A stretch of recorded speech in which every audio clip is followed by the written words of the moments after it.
미국에서 학교를 다니는 17살 고등학생이 한국 학교에 발을 디딘 순간 상상조차 하지 못했던 충격적인 광경이 펼쳐졌습니다. 수학 시간에 한국 학생들이 MIT 1학년 수준의 문제를 척척 풀어내고 미술 시간에는 날카로운 커터칼을 자유롭게 사용하는 광경까지 목격하면서 모든 편견이 무너져 내렸다고 하는데요. 특히 게임 대회 우승자가 전국 수학 경시대회 금메달리스트라는 믿을 수 없는 사실에 놀라 자신의 고정관념을 의심하다가 결국 삼성전자 미주법인에서 근무하는 아빠를 설득해 한국으로 이민까지 결심하게 된 충격적인 사연이 있다고 합니다. 과연 이 미국 여고생에게 무슨 일이 있었던 걸까요? 안녕하세요. 저는 미국에 사는 17살 고등학생 레슬리 웨버입니다. 우리 가족은 뉴저지주의 멋진 주택에서 살고 있고 아빠는 삼성전자 미주법인의 마케팅 총괄이에요. 세계적인 기업 삼성전자 덕분에 우리 가족은 최고의 의료 혜택과 교육 지원을 받으며 살고 있죠. 하지만 경제적으로는 부족함이 없었지만 마음 한켠에는 항상 허전함이 있었어요. 아빠는 늘 바쁘셨습니다. 삼성전자에서 마케팅 부문 총괄을 맡는 것만으로도 큰 책임이 따르는 일이었는데 그것만으로는 부족하셨던 건지 아빠는 마케팅 업무 외에도 새로운 프로그래밍 언어와 UI UX 디자인 공부도 하시고 심지어 주말에는 MBA 수업까지 들으셨어요. 그래서 아빠는 어릴 때부터 저와의 시간을 가진 기억이 거의 없어요. 중학교 졸업식이나 제가 교내 과학경진 대회에서 수상하던 중요한 날에도 아빠는 긴급 회의가 있다며 참석하지 못하거나 왔다 가고 전화를 받고 급하게 자리를 뜨는 경우가 많았어요. 그럴 때마다 일도 중요하지만 우리 가족에게도 조금 더 관심을 가져주셨으면 좋겠다는 생각도 자주 했죠. 미국에서는 의사면 의사로서 변호사면 변호사로서 한 분야에서 인정받는 것이 성공의 지표인데 여러 분야를 두루 섭렵하려 하시는 아빠의 모습은 어렸을 때부터 이해하기 힘들었습니다. 그러던 어느 날 저녁 아빠가 갑자기 가족 회의를 소집하셨어요. 평소와 달리 긴장된 표정으로 한국 본사에서 제안을 받았다고 말씀하시더니 우리 가족 모두가 한국으로 이주하는 게 어떠냐는 충격적인 말을 하더라고요. 저는 그 자리에서 강하게 반발했죠. 미국에서의 안락한 생활과 꿈꾸던 미래를 절대 포기하고 싶지 않았거든요. 특히 고등학교 2학년 중간에 전학을 간다는 것은 상상도 할 수 없었습니다. MIT 진학을 목표로 하고 있는 친구들과의 스터디 그룹도 매주 토요일 봉사활동을 하는 로봇공학 동아리도 모두 포기해야 한다는 사실이 믿기지 않았거든요. 격양된 목소리로 도대체 왜 한국에 가야 하는 거냐고 따졌죠. 그런데 아빠는 오히려 차분한 목소리로 말씀하셨습니다. 아빠는 한국 학교가 내가 아는 것과는 전혀 다르다고 하더라고요. 오히려 미국보다 더 넓은 시야와 다양한 능력을 키울 수 있다고 하셨죠. 저는 아빠의 계속된 설득에도 고개를 저었습니다.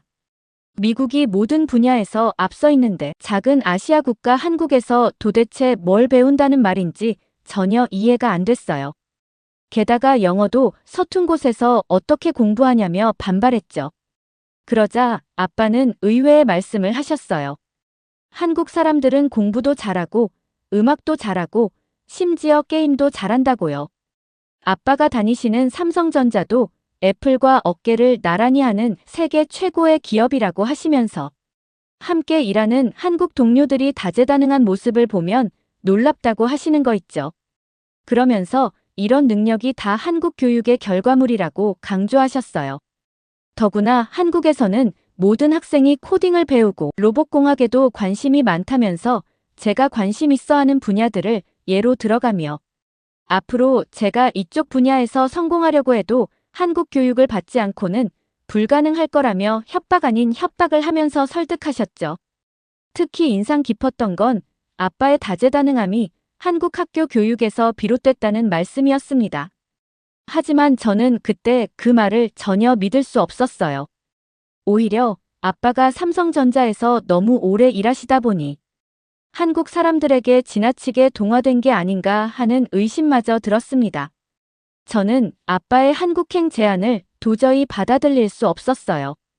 아직 결정된 건 아니었지만 아빠가 진지하게 고민하고 계시다는 사실만으로도 너무 불안했습니다. 한숨만 쉬며 침대에 누워있다가 문득 이 답답한 마음을 누군가와 나누고 싶어졌어요. 떨리는 마음으로 절친한 친구 캐슬린에게 전화를 걸었습니다. 영화 감독이 되는 게 꿈인 캐슬린이라면 내 심정을 이해해 줄 거라 생각했거든요.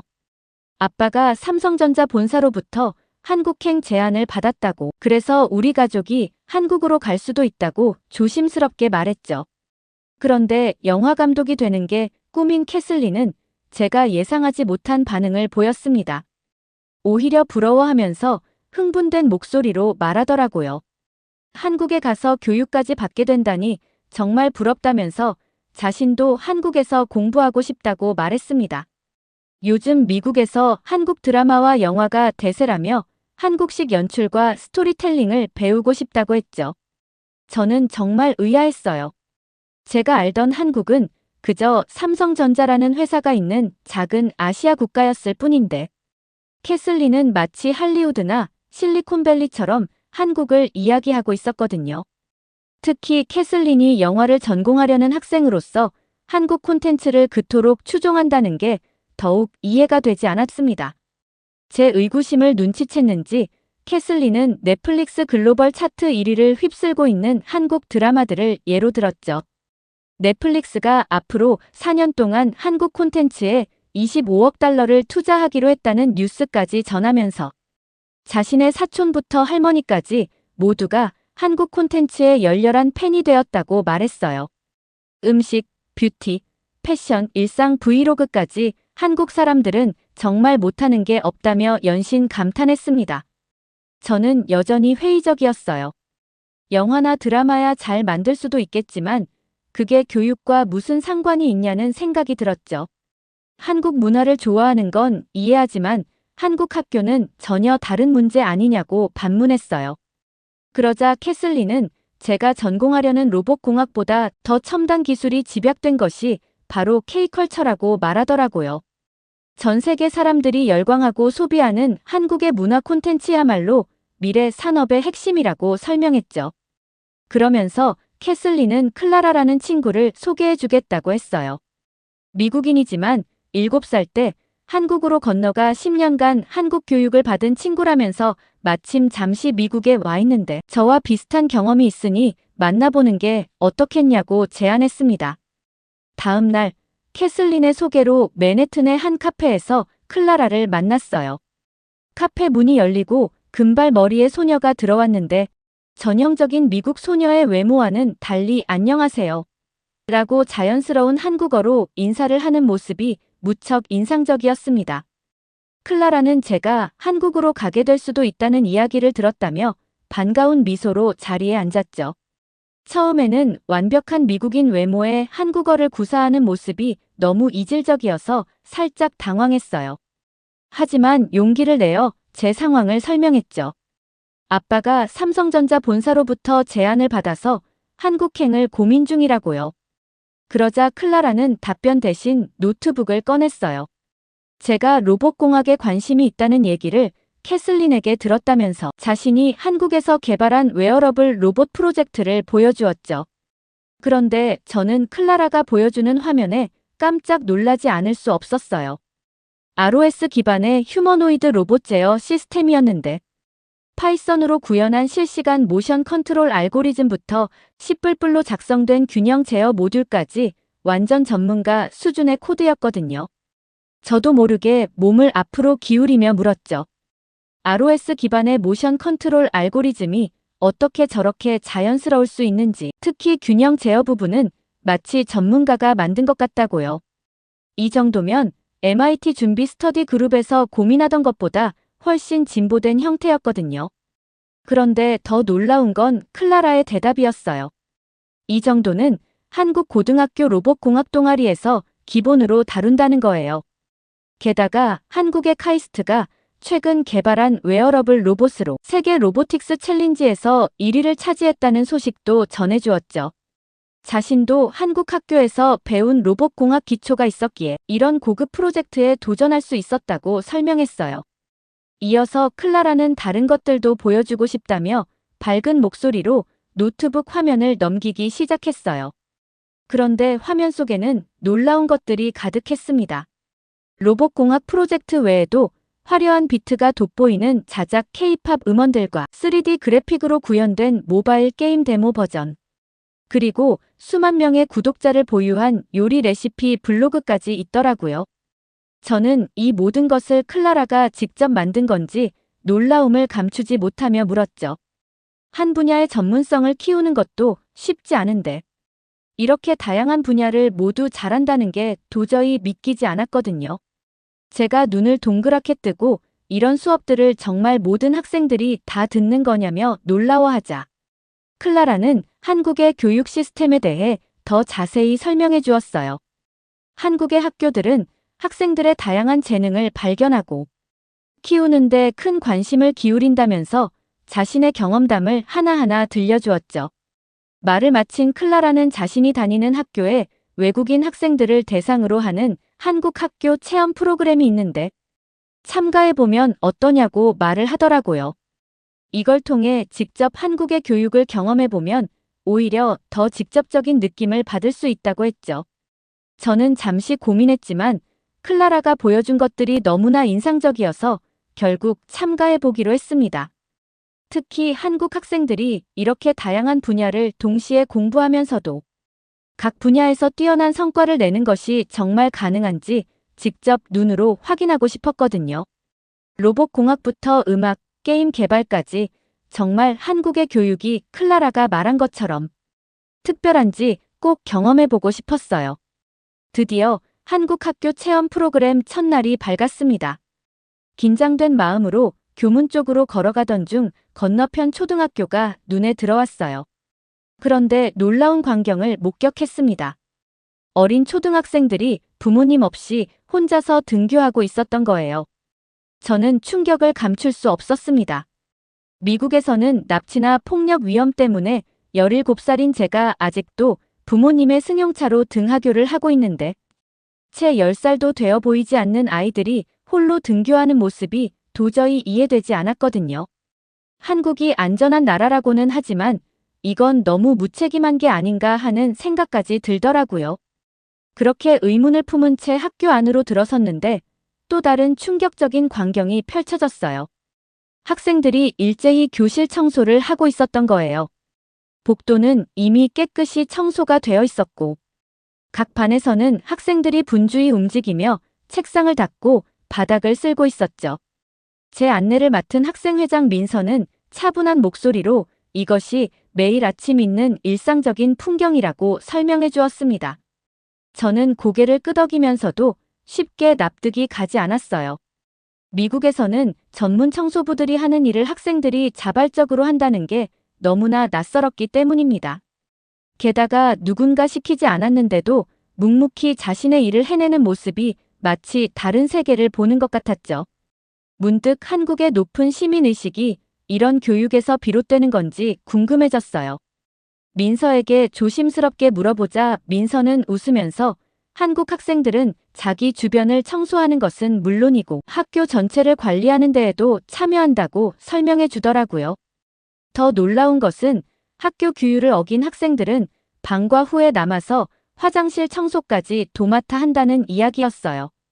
그 말을 들으니 한국 학생들이 유독 예의 바르고 한국이 세계에서 가장 깨끗한 나라 중 하나로 손꼽히는 이유가 바로 이런 교육에서 비롯된 건가 하는 생각이 들었죠. 미국과 달리 청소를 통해 어릴 때부터 자연스럽게 책임감을 배우고 실천하는 모습이 인상적이었어요. 첫 수업은 수학 시간이었어요. 그런데 교실에 들어서자마자 모든 책상에 설치된 태블릿과 앞쪽 벽면의 대형 스마트보드를 보고 놀라움을 감출 수 없었습니다. 저는 궁금증을 참지 못하고 민서에게 이렇게 많은 최신 전자기기들은 학생들이 개인적으로 구매하는 것이냐고 물었죠. 그런데 민서의 대답에 저는 두 번째 충격을 받았습니다. 이 모든 것이 학교에서 무상으로 제공되는 기본 교육 장비이며 앞으로 메타버스 기반 수업까지 도입될 예정이라고 말하는 거 아니겠어요. 민서의 말에 저도 모르게 당황하여 그럼 이게 특수고등학교만 해당되는 것이냐고 다시 물었어요. 아무리 한국이 잘 사는 나라라고 해도 모든 학생에게 이런 고가의 장비를 무상으로 제공한다는 게 도저히 믿기지 않았기 때문이었죠. 제가 다니던 미국 고등학교에서는 기본적인 태블릿 하나조차 개인이 구매해야 했으니깐요. 그런데 민서는 이건 정말 기초적인 수준이라며 특수학교에는 전문 교육을 위한 VR 장비까지 따로 구비되어 있다고 설명했습니다. 그런데 더욱 놀라운 것은 수업 내용이었어요. 선생님께서 다중적분과 벡터 미적분을 설명하시는데 저는 깜짝 놀랄 수밖에 없었습니다. 제 오빠가 MIT 1학년 때 배운다며 고민했던 내용이었기 때문이었죠. 더 놀라운 건 그 다음이었습니다. 선생님께서 이 문제 풀어볼 사람? 이라고 묻자 여러 학생들이 자발적으로 손을 드는 거 아니겠어요? 차례로 5명의 학생들이 칠판에 나가 문제를 풀었는데 모두가 완벽한 답을 도출해냈습니다. 저는 너무 신기해서 민서에게 이게 정말 일반적인 광경이냐고 물어봤어요. 그러자 민서는 더 놀라운 이야기를 들려주었습니다. 방금 칠판에서 가장 마지막에 문제를 푼 재민이는 전국 수학경시대회 금메달리스트인데 동시에 전국 e스포츠 대회 우승자라는 것이었죠. 저는 귀를 의심했습니다. 수학과 게임이라니 이게 대체 어떻게 가능한 일이냐며 다시 한번 물었죠. 그러자 민서는 미소를 지으며 한국에서는 이렇게 여러 분야에서 재능을 보이는 학생들이 많다고 설명했어요. 자신만 해도 로봇공학을 공부하면서 작곡에도 관심이 있어 교내 밴드부 활동까지 한다고 했습니다. 게다가 옆반의 수진이는 전국 피아노 콩쿠르 대상을 받으면서 동시에 인공지능 프로그래밍 대회에서도 수상했다는 거였어요. 저는 입을 다물지 못했습니다. 미국에서는 한 분야에서 전문성을 키우는 것만으로도 벅찬데 이렇게 서로 다른 영역에서 뛰어난 성과를 내는 것이 어떻게 가능한지 도저히 이해할 수 없었어요. 제가 외국에서 왔다고 일부러 놀리는 건가 싶을 정도로 믿을 수 없는 이야기였었어요. 두 번째 시간은 미술이었는데 선생님께서는 특별 활동으로 입체 팝업 카드 만들기를 소개하셨어요. 두꺼운 종이를 정교하게 잘라서 여러 층을 만들고 그 사이에 장치를 넣어 카드를 펼치면 그림이 튀어나오는 입체 작품을 만드는 수업이었죠. 미국에서는 한 번도 해보지 않은 특이한 수업이면서 아무리 예술성이 필요한 수업이라서 신기했어요. 그런데 선생님께서 도안을 나눠주시며 정교하게 자르라고 말씀하셨는데 저는 어떻게 시작해야 할지 막막했어요. 손가락으로 두꺼운 종이를 찢어야 하나 어떻게 해야 하나 고민하면서 주변을 둘러보았죠. 그때였습니다. 옆자리에 앉은 전현호가 필통에서 무언가를 꺼내는 것이 보였어요. 처음에는 제가 잘못 본 줄 알았습니다. 다시 한번 자세히 보니 분명 날카로운 커터칼이었어요. 순간 심장이 쿵 하고 내려앉는 것 같았습니다. 식은땀이 흘렀어요. 지난해 제 친한 친구 제시카가 미술 시간에 커터칼을 가지고 있었다는 이유만으로 10일간 정학을 당했던 일이 떠올랐습니다. 교실에서 무기가 될 수 있는 물건을 절대 반입하면 안 된다는 교장 선생님의 엄중한 경고가 아직도 귓가에 생생했어요. 미국에서는 학교 총기 사고와 테러의 위험 때문에 학생들의 소지품 검사가 매우 엄격했습니다. 심지어 제시카는 이 일로 인해 다른 학부모들의 강력한 퇴학 요구에 시달리기도 했죠. 그런데 한국 학교에서는 필통에 커터칼을 아무렇지 않게 넣고 다닌다는 사실이 믿기지 않았어요. 그런데 갑자기 전현호가 제 쪽으로 몸을 돌리는 게 아니겠어요? 순간 온몸이 얼어붙는 것 같았습니다. 날카로운 칼날을 든 채 저를 향해 다가오는 현호를 보며 최악의 상황까지 떠올랐어요. 도망쳐야 하나, 소리를 질러야 하나, 혼란스러운 생각들이 머릿속을 스쳐 지나갔어요. 그런데 전현호는 부드러운 미소를 지으며 커터칼의 손잡이를 제게 내밀었습니다. 혹시 커터칼이 필요한지 물으며 도안을 자르기 어려워 보여서 도와주고 싶다고 친절하게 말했어요. 저는 그 순간 너무나 당황스러워서 아무 말도 할 수 없었죠. 주변을 둘러보니 다른 학생들도 자연스럽게 커터칼을 사용하고 있었어요. 누군가는 친구에게 커터칼을 빌려주고 또 다른 누군가는 도안을 자르는 요령을 설명해주고 있었죠. 선생님께서도 자르기 어려운 부분은 서로 도와가며 하라고 말씀하실 뿐이었습니다. 전현호는 제가 망설이는 모습을 보더니 자신도 처음에는 어려웠다며 쉽게 자르는 방법을 보여주겠다고 했습니다. 그의 손놀림은 매우 숙련되어 있었고 커터칼을 다루는 태도도 무척 신중해 보였어요. 저는 긴장된 목소리로 미국에서는 커터칼이 위험한 무기로 간주된다고 조심스럽게 설명했어요. 그런데 현호는 박장대소하며 한국에서는 커터칼이 그저 평범한 미술 도구일 뿐이라고 말하는 거 아니겠어요. 그러면서 한국은 미국과 달리 학교 폭력이나 위험한 사고가 거의 없는 안전한 나라라서 학생들이 수업에만 집중할 수 있다고 설명하더라고요.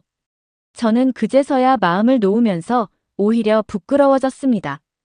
미국도 한국처럼 안전했다면 제가 이렇게 평범한 도구에도 민감하게 반응하지 않았을 텐데 말이에요.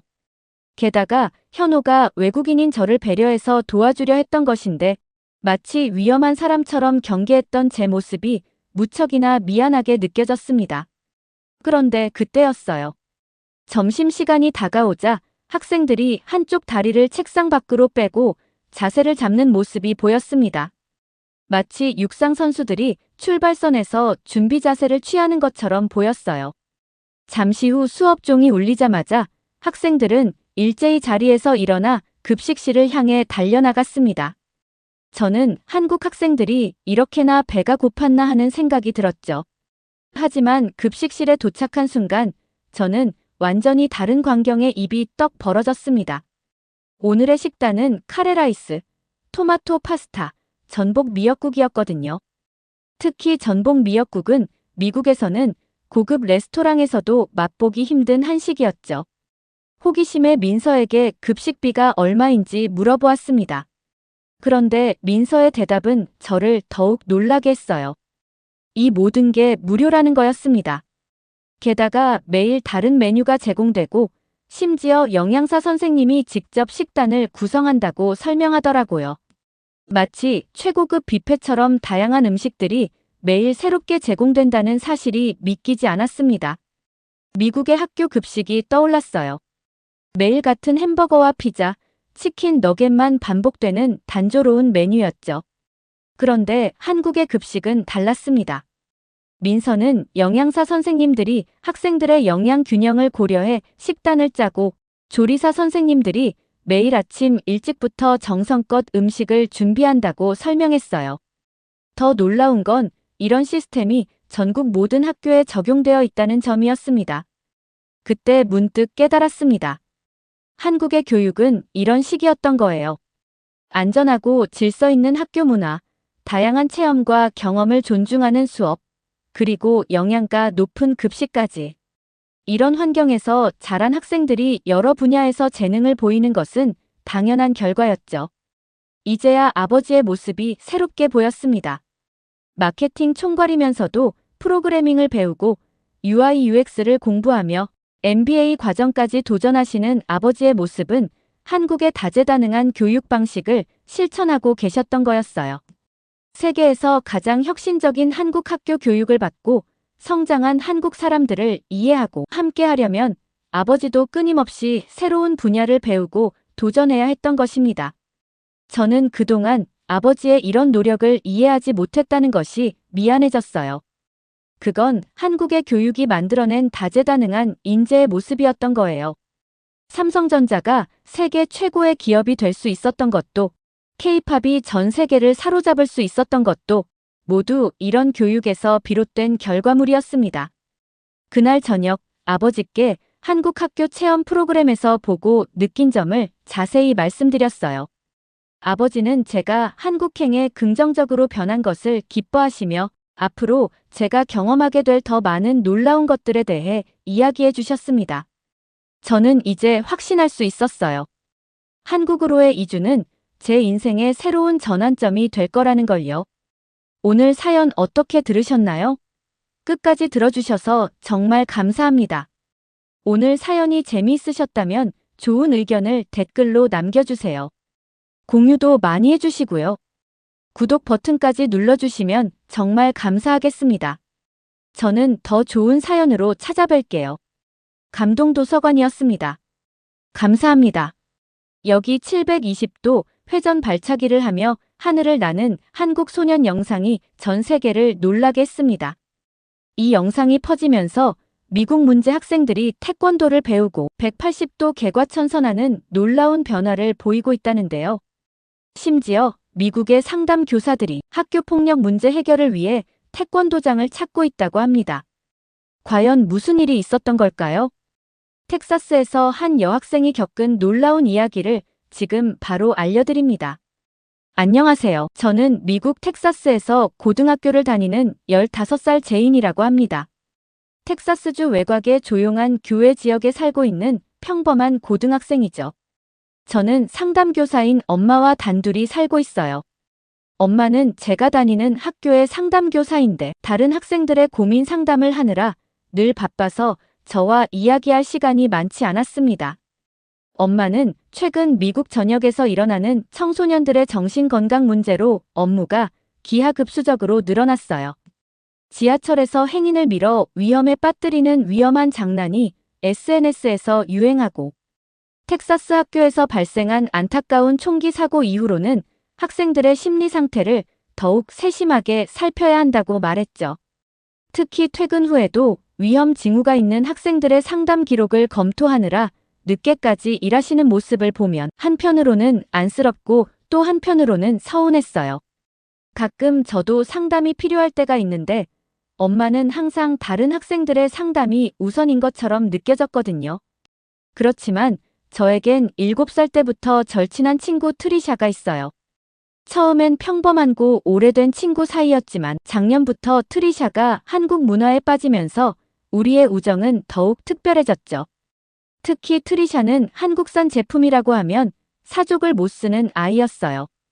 그러던 어느 날 트리샤가 워싱턴에 사는 사촌에게서 불닭볶음면을 구했다며 자신의 집에서 같이 먹자고 연락이 왔어요. 저도 까르보 불닭을 좋아하는데 역시 내 친구라는 생각이 들어서 바로 트리샤 집으로 뛰어갔죠. 냉큼 기대감에 부풀어 트리샤 집 문을 열자 트리샤가 분홍색 앞치마를 두르고 활짝 웃으며 저를 반겨주었죠. 한국산이라면 뭐든 행복해하는 트리샤의 웃음에 저도 덩달아 기분이 좋아졌습니다. 트리샤는 벌써 물을 올려놓았으니 곧 불닭볶음면이 끓을 거라고 말하더라고요. 그러면서 신이 났는지 엉덩이를 까딱거리며 가스레인지 쪽으로 걸어갔죠. 걸어가면서 트리샤는 얼마나 흥분했는지 블랙핑크 로제의 아파트 동작을 흉내내며 팔딱팔딱 거리면서 좋아하고 있었어요. 저도 덩달아 신이 나서 트리샤의 뒤를 따라 블랙핑크의 안무를 흉내내며 주방으로 따라갔어요. 그런데 트리샤가 봉지를 뜯고 까르보 소스를 꺼내더니 갑자기 손가락에 펴바르는 게 아니겠어요. 저는 처음에는 소스가 실수로 손에 묻은 건가 싶어서 지켜만 보고 있었어요.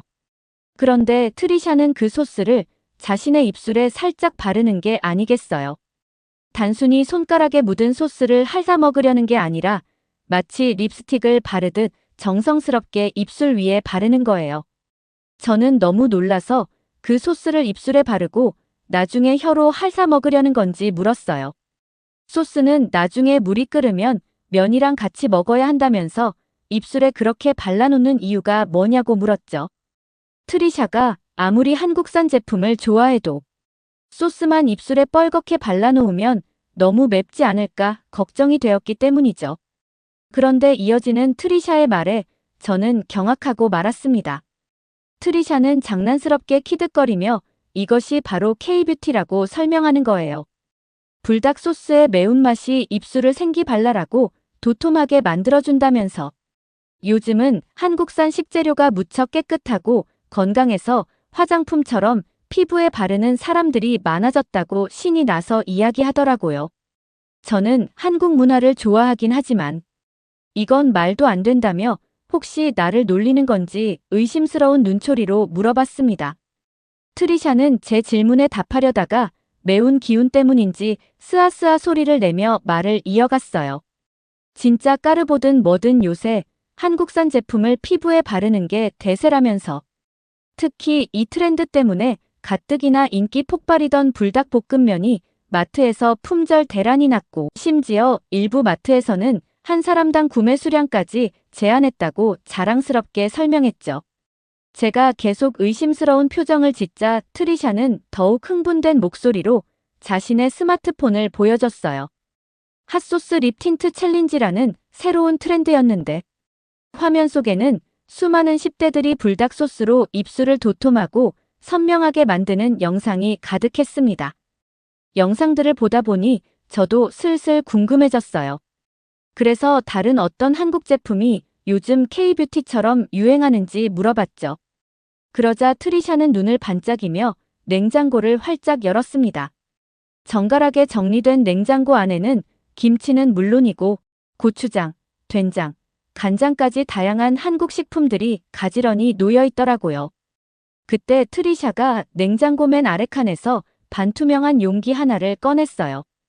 뽀얀 노란빛을 띠는 통마늘이었습니다. 그런데 갑자기 트리샤가 그 마늘통을 열더니 통째로 입에 털어넣는 게 아니겠어요? 저는 경악하고 말았죠. 마늘 특유의 강한 냄새도 문제지만 그렇게 매운 걸 한 번에 먹다니 자기 고문이 따로 없어 보였거든요. 하지만 이어지는 트리샤의 행동은 더 충격적이었습니다. 씹은 마늘을 뱉어 손바닥에 올린 뒤 자신의 볼과 이마에 문지르기 시작했어요. 저는 미쳤냐며 이제 입술을 넘어 피부에까지 바르는 거냐고 핀잔을 줬죠. 매일 여드름이며 피부 트러블 때문에 걱정하더니 한국산이라도 먹는 건 먹어야지. 자꾸 피부에다가 다 좋다고 바르는 건 아닌 것 같다고 이야기했죠. 그런데 트리샤는 오히려 신이 나서 마늘의 효능을 설명하기 시작하는 거 아니겠어요? 마늘에는 항산화 성분이 풍부해서 피부 노화를 막아주고 항균 작용이 있어서 여드름도 예방한다나요. 심지어 한국산 화장품의 대부분에 마늘 성분이 들어있다면서. 한국인들의 맑은 피부 비결이 바로 마늘 때문이라고 설명했습니다. 트리샤는 자신의 주장을 입증하듯 얼굴을 제 앞으로 바짝 들이밀었어요. 그런데 자세히 보니 예전에 트리샤의 볼과 이마를 뒤덮었던 여드름이 거짓말처럼 사라지고 그 자리에 맑고 깨끗한 피부가 자리 잡고 있는 거 아니겠어요? 트리샤는 더욱 신이 나서 스마트폰으로 다른 영상들을 보여주었어요. 놀랍게도 미국 학생들이 통마늘을 씹어먹고 피부에 바르는 영상이 줄줄이 이어졌습니다. 트리샤는 흥분된 목소리로 자신의 경험을 이야기했죠. 이렇게 효과가 좋은 줄 알았다면 진작 시작할 걸 그랬다면서. 한국인들은 매일 마늘을 먹어서 나이와 성별에 관계없이 피부가 좋은 거라고 설명했어요. 요즘은 김치볶음밥이나 젓갈처럼 마늘이 듬뿍 들어간 한국 음식을 자주 먹는다고 했습니다. 한국인들이 똑똑하고 스마트한 것도 마늘과 김치 덕분이라며 한국 음식에 대한 찬사를 아낌없이 쏟아냈죠. 그러던 어느 날 점심시간이 막 끝나고 트리샤와 교실 뒤편에서 K-팝 댄스 동작을 연습하고 있었죠. 그때 브래드가 교실로 들어왔습니다. 브래드는 평소에도 한국에 대해 좋지 않은 말을 자주 하던 아이였죠. 그도 그럴 것이 브래드의 아빠는 일본계 기업의 고위 임원이었거든요. 그런데 최근 들어 브래드가 한국이 일본보다 후진적이고 미개한 국가라며 친구들 사이에서도 노골적인 반감을 드러내는 경우가 많아졌죠. 소문으로는 브래드 아빠의 회사가 미국 내 매출이 급감하면서 경영 책임을 지고 사임했다고 하더라고요. 더구나 그 와중에 LA에 거주하는 한인들은 앞장서서 산불 피해 복구를 도왔고 한국 기업들의 이미지는 더욱 좋아졌다고 해요. 게다가 이 때문에 브래드 아빠 회사 경쟁사인 한국 기업의 매출이 크게 올랐다는 이야기도 들렸죠. 그런 브래드가 트리샤 옆을 지나갈 때였어요. 재미있게 춤추며 놀고 있는 저희를 힐끗 보더니 인상을 찌푸렸습니다. 뭔가 심상치 않은 기운이 감지되어 저도 덩달아 긴장이 되었어요. 브래드도 제 날카로운 시선을 느꼈는지 옆으로 휙 고개를 돌리더니 자리에 앉으면서 스팅크라고 말을 내뱉었어요. 스팅크는 쓰레기 같은 악취가 난다는 뜻의 모욕적인 말이었죠. 순간 교실의 공기가 얼어붙는 것 같았습니다. 트리샤가 브래드를 향해 돌아서며 혹시 자신을 두고 하는 말이냐고 날카롭게 물었어요. 그러자 브래드는 코를 움켜쥐며 어디서 고약한 썩은 냄새가 난다고 하는 거 아니겠어요. 이어서 트리샤를 위아래로 훑어보더니 혹시 마늘 먹었냐며 비웃음 섞인 목소리로 물었죠. 트리샤는 그게 무슨 상관이냐며 따져 물었어요. 브래드는 더 큰 목소리로 미국인이 한국 사람처럼 마늘이나 먹으니까 역겨운 냄새가 나는 거 아니냐며 비아냥거렸죠. 주변에서 한국 문화를 좋아하던 친구들의 표정이 하나둘씩 굳어갔어요. 트리샤는 분노로 얼굴이 붉게 달아올랐고 주먹을 꽉 쥐었다 폈다 하면서 감정을 추스르려는 모습이 보이더라고요. 말다툼이 점점 더 심각해지는 것을 보며 저는 이대로 두면 안 되겠다는 생각이 들었죠. 서둘러 옆반에 있는 트리샤의 남자친구 버튼에게 상황을 알렸습니다. 그런데 버튼이 교실에 들어서자마자 보여준 모습은 제가 예상했던 것과는 달랐어요. 버튼은 놀랍도록 차분하게 상황을 지켜보았고 일방적으로 트리샤의 편을 들지도 않더라고요. 오히려 버튼은 브래드에게 무슨 일이냐고 침착하게 물었죠. 브래드가 트리샤에게서 마늘 냄새가 난다며 불평했지만 버튼은 흔들림 없이 대응했어요. 다른 사람이 무엇을 먹고 다니는 게 무슨 상관이냐면서 트리샤가 한국 음식을 좋아해서 먹는 건데 그렇게 심하게 말할 필요가 있냐고 하더라고요. 버튼의 대응에 브래드의 거친 말과 행동이 계속되었지만 버튼은 신기하리만큼 차분하더라고요. 마치 오랜 수양을 쌓은 사람처럼 평정심을 유지하는 모습이 보였죠. 오히려 브래드는 이런 버튼의 태도에 더 화가 났던지 결국 브래드가 버튼의 어깨를 세게 밀쳐냈습니다. 그런데 바로 그때였어요. 버튼의 몸이 회전하면서 뒷발로 브래드 턱을 가격했어요. 브래드는 그대로 바닥에 쓰러졌고 교실은 순식간에 정적에 휩싸였습니다. 너무 순식간에 일어난 일이라 보고 있어도 이게 무슨 일인가 싶을 정도였어요. 버튼이 입고 있던 평범한 바지가 후욱후욱 소리를 내며 공기를 가르더니 번개처럼 빠른 발차기가 브래드의 얼굴 앞을 스쳤거든요. 너무나 빨랐기에 발이 어떻게 움직였는지 제대로 볼 수조차 없었습니다. 마치 영화에서나 볼 법한 장면이 눈앞에서 펼쳐진 것 같았죠. 주변의 친구들도 놀란 표정으로 서로를 바라보았고 선생님이 교실에 도착하면서 상황은 정리되었어요. 하지만 누구도 방금 전에 일어난 일을 제대로 이해하지 못한 듯 했습니다. 사람의 움직임이 저렇게 빠를 수 있다는 게 믿기지 않았거든요. 그 일이 있고 며칠 뒤 트리샤와 점심을 먹으며 그날의 이야기를 나눴어요. 제가 브래드에게 날린 버튼의 발차기가 정말 멋있었다고 말하자 트리샤가 빙그레 웃으며 재미있는 이야기를 들려주었습니다. 평소 자신이 한국 문화에 관심을 보일 때마다 버튼도 옆에서 호기심을 보였다면서 특히 태권도에 깊이 매료되어 꾸준히 수련해왔다고 하더라고요. 저는 솔직히 태권도가 이렇게 실전에서도 화려하고 강력할 줄은 몰랐다고 말했죠. 그러자 트리샤는 눈을 반짝이더니 스마트폰을 꺼내 한 영상을 보여주었습니다. 그런데 영상에서는 태극기가 그려진 도복을 입은 한 소년이 태권도 시범을 보이고 있었어요. 세계 대회에서 우승을 차지한 장면이었는데 놀랍게도 우리와 나이가 같은 15살 중학생이라고 하더라고요. 영상 속 소년의 동작은 정말 눈을 뗄 수 없을 만큼 정말 놀라웠죠. 마치 중력을 거스르듯 가벼운 발걸음으로 몸을 띄우더니 공중에서 연속으로 3번이나 발차기를 날렸습니다. 놀라운 건 거기서 끝이 아니었죠. 540도 회전 발차기를 성공시킨 후 마지막 세레모니로 720도 발차기까지 선보이더라고요. 순간 브래드를 제압할 때 들었던 버튼의 발차기 소리가 다시 귓가에 생생하게 울리는 것 같았습니다. 태권도는 정말 한 동작 한 동작이 무술이면서도 예술 작품 같아서 보는 내내 감탄하지 않을 수 없었죠. 저는 한국의 태권도가 이렇게 멋진 무술인 줄 몰랐다고 말했습니다. 그러자 트리샤는 더욱 신이 나서 설명하기 시작했어요.